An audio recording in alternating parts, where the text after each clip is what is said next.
అందరికీ నమస్కారం అండి. ఈరోజు శ్రీవారి హుండీ కథ గురించి తెలుసుకుందాం. శ్రీవారి హుండీ ఆలయంలోని తిరుమామణి మంటపంలో ఉంటుంది. రాగి గంగాళాన్ని, శంకు చక్రాలు, తిరునామాలు ముద్రించిన వస్త్రం లోపల ఉంచుతారు.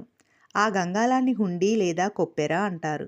ఈస్ట్ ఇండియా కంపెనీ పాలనా కాలంలో 1821 జూలై 25న ఈ హుండీని ఏర్పాటు చేసినట్లు ఆలయ పరిపాలనా విధానాలను నిర్దేశించే చట్టం బ్రూస్ కోడ్ 12లో పేర్కొన్నారు.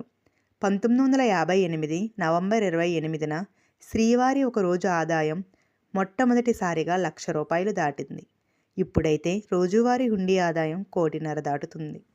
కానుకలతో కొప్పెర నిండిన ప్రతిసారి భక్తుల సమక్షంలో సీలు వేసి పారు పత్తేదారు కానుకలు లెక్కించే పరకామణికి చేరవేస్తారు.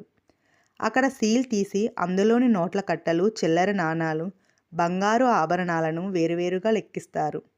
లెక్కింపునకు టీటీడీ ప్రత్యేకంగా సిబ్బందిని కేటాయిస్తుంది. తిరుమల తిరుపతిలో పనిచేసే టీటీడీ సిబ్బందికి నెలకో రోజు చొప్పున ఈ విధులు కేటాయిస్తారు. లెక్కింపు ప్రక్రియ మొత్తాన్ని సీసీ కెమెరాలలో చిత్రీకరిస్తారు. పరకామణిలోకి ప్రవేశించే సిబ్బందిని పంచె, బనియన్లతో మాత్రమే లోపలికి అనుమతిస్తారు. రోజుకు సుమారు 50 మంది 2 బృందాలుగా షిఫ్టుల పద్ధతిలో పరకామణి లెక్కింపు కార్యక్రమంలో పాల్గొంటారు.